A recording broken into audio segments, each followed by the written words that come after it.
What's going on, guys? Welcome back to the channel. Welcome back to the Parrot Press. Today's video is all about selling my best player, and I'm going to tell you exactly why I sold him. And yes, that plant behind me is dead and I do need to sort it out, but let's get into the video.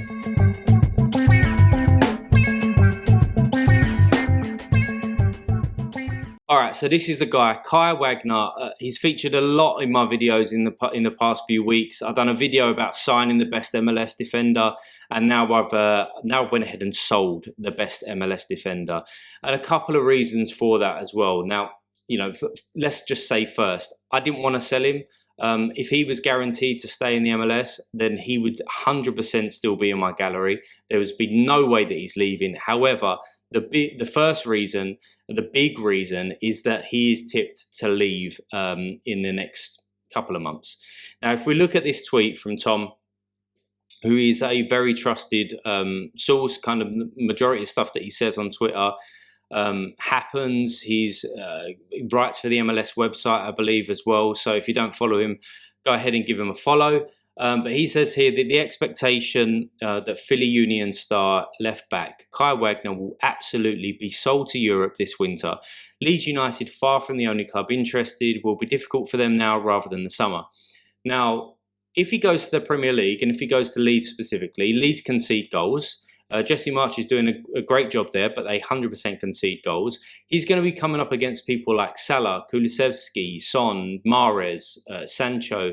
The sort of list goes on. The high quality wingers that the Premier League has, that he's going to be one-on-one against. So I think he loses quite a lot of duels, which obviously impacts Sorare scores. I think that 10 points that he normally gets from a clean sheet for Philadelphia, I think they've had about 14 or 15 clean sheets this year.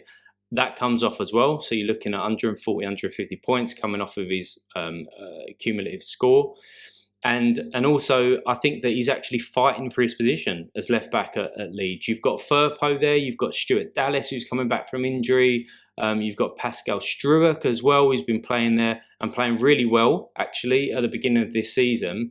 And then he's going to be competing to even take the set pieces if he gets in the lineup. And for me, it's too much risk. It's far too much risk.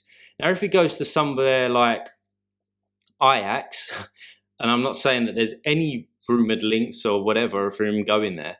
But if he does, then obviously his price is going to go up, especially if he starts as left back there. But I don't think that he's good enough to go to a high profile club like Ajax or like a top team in Europe. So I see him kind of going to a mid-table or a mid-tier side in Europe. Now, if he goes to somewhere like Benfica, then again, it's going to be great, but he's competing with Grimaldo, and he's a fantastic left back as well. But if you're looking at his price compared to what Wagner is in his league, again, I see Wagner actually coming down in price. And again, I don't think that he's linked with Benfica. I'm just using them for an example. The more likely club that he's going to be going to, if it's not Leeds, is a club that's in the Bundesliga, and I'd say like a mid-tier. Now, there was, I saw some chat on Twitter around him, and this wasn't kind of a trusted source as such. It was just somebody floating an idea out there, because Dortmund are kind of looking for a left back. They've got Guerrero at the moment, and I think that he's leaps and bounds above Wagner playing in Europe. However, they was talking about that. And yes, obviously, if he goes to Dortmund, great. But I still don't think that he's good enough for a top tier team like Dortmund. I see him going to maybe like a 12th or a 13th position Bundesliga side. And if he goes there, yes, he could be their starter. Yes, he could take over set pieces. But again, those clean sheets are going to definitely come out of his game. And at the moment, his value's high. And it has been for a while, because he's the best defender, Sorare-wise, in the MLS. He's not going to be that if he goes into Champion Europe sides. So there was a lot of risk there. The other thing is that his price point. Now, my gallery is around about 4.7, I think it is, and I think it's probably worth a little bit more than that when we come into February time, when the MLS league starts to get more visibility again, and all of that. Players start to go up, and my gallery is predominantly MLS based, as I've said time and time again. Now, if my gallery, say, 4.7 ETH, and I sold Kai Wagner today or yesterday for 0.39. So let's just call it zero point 0.4. That's a lot. That is a lot, a big chunk of ETH inside my gallery. And if he goes to Leeds and say his price plummets, or if he goes somewhere that's he's not going to really be a starter or whatever, or a side that concede a shed load of goals, whatever. I know this is all if buts and maybes, and he could stay at Philadelphia and absolutely still smash it. I get that. But if he goes there and his price plummets to say like 0.12, I've just lost a lot of ETH. And it just, he goes from my best player to probably one of my worst players, and I've lost that ETH to try and invest somewhere else. Yes, I could probably deposit some more ETH, but I don't want to be depositing ETH and buying other players to cater for the fact that I've lost one of my best players. I want it to be a strategic move as to, right, I'm happy with my gallery, I'm happy with my players, or I'm holding on to them for 6 months to then flip them. I'm going to put some more ETH in to pick up some more bargains. I don't want to be, chasing my towel and missing out on an opportunity of selling him for good value with all of that risk associated with him. Now, that's just where my head's at. As I said, he could stay at Philadelphia and just all of a sudden double in price come February. It's just a risk that I'm going to take. But while he's been at the club, he's been great. He's won me these 3 cards: Brandon Bayer, Navarro, and Velasco. Obviously, Velasco being the best one out of the 3. He's worth half an ETH. He's a forward player who's very, very good. I didn't really watch too much of him or know too much of him once I won him last week I think I finished 6th in the America competition. But after watching some of his highlights and that, he's very, very capable, and being half an ETH, I mean, that's worth more than what Wagner is. So that is a fantastic pickup. Very grateful for Wagner for winning Velasco for me. Then we've got Navarro and Brandon Bayer. Brandon Bayer is going through a bit of a tough time at the moment, but again, I expect his price to double considering that he's so cheap at the moment. And Navarro being around about 0.13, I think I sold him for. So again, that's more ETH coming into the club from Wagner. So you add all those guys together, you're looking at about 0.7, 0.75. And again, I've just sold Wagner for 0.39. So he done extremely, extremely well while he was there, and hopefully, for the people that are going to stay with him and not sell him, hopefully he does well for you. If he does leave, hopefully he does leave, because it's just going to really get on my nerves. If he stays, I might even have to go and buy him back. He's that strong. But there we are with it. He's my best player leaving the gallery. The other player that I want to update you guys with is Stefan Frei, and I sold him this morning actually with about 30 minutes to go with the deadline. Now, Seattle play Cincinnati. I think it's the only MLS game midweek this week. And I looked at Stefan Frei and I saw some recent videos saying that there's a risk for him next season.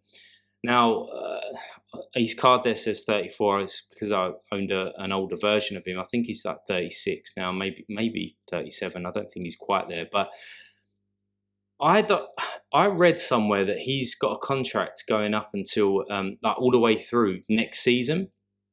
And if he does, I don't see him losing the number 1 spot for Seattle. Yes, they've had a bit of a bad season other than the Champions League win, but in terms of MLS, it's been pretty rubbish, to be quite honest with you. I was expecting a hell of a lot more from them, and obviously I had him paired with Yeimar, and I was expecting more things from him. But as I said, I don't expect him losing that number 1 if he stays there. And there's chat around him retiring and things like that. Again, nothing official, just a few videos, a few tweets that are going out there. But again, that's another risk, right? And I've only got 2 rare goalkeepers. I've only got 1 now, actually, with Andre Blake, who is fantastic. And Frei was my 2nd rare goalkeeper. And I was thinking, well, his price is inflated a touch because it's midweek utility this week, and there might be a little hole in someone's lineup. They just quickly go and pick him up sold him for 0.29, and all of a sudden they've got a chance of a card. Of course they have.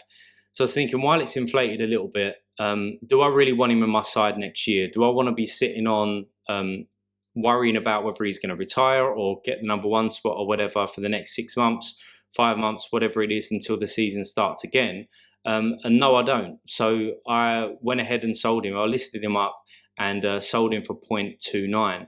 Now I bought him, as we can see there, I bought him for 0.38. So I have lost a little bit of money, ETH, on him, but he won me 4 high thresholds, 1 low threshold, and won me 2 cards as well. Now one of those cards was a throwaway, but the other card was this guy, was Jean Motta.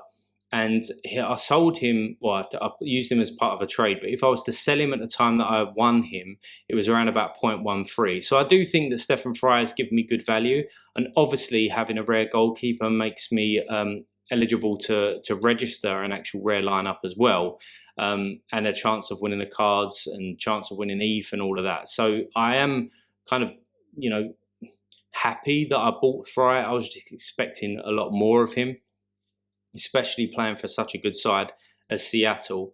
But I actually used that Motta card as a trade to go ahead and pick up Wagner. So it's almost like a little bit of a full circle. But yeah, Stefan Frei has left, which leaves me with 1 goalkeeper. Now, I might do a video in the future around some of the goalkeeper options that I'm looking at. But just quickly, it might be somebody like Eloy Room if I was to stay in the MLS. Let's see what Sean Johnston's going to do, because his contract expires at the end of this season, whether he re-signs or goes somewhere else. But there are some other players that I'm starting to look at now, not MLS, not playing in the MLS, which are people like Ricardo Ray, and there's a couple of others as well. So I might do a video just in depth, because I don't want to jump into a decision. Now, saying that, I've now got a ton of players that are basically just going to sit there if I can only put 1 lineup in. So I might go ahead and buy a backup goalkeeper that has a chance of being number 1 next year, something like that, to get a threshold team out there that's not going to cost me too much money, to just get some utility and, again, chance of a threshold, high threshold, get some ETH back into the account. And as I said, sitting on a number 2 goalkeeper isn't always a bad thing. But yeah, I mean, I don't know. I don't know whether to jump into it. I don't know whether to wait. I'm not sure. I think my gut's telling me to wait. But just like everyone, you get a little bit excited sometimes, and you just think, oh, I've got some ETH there, let's just go ahead and do it. But I need to step back and think about strategy, about exactly what I'm going to be doing. But yeah, it's a quick video today, guys. Nothing sort of major. I've got nothing midweek. I've got no squads.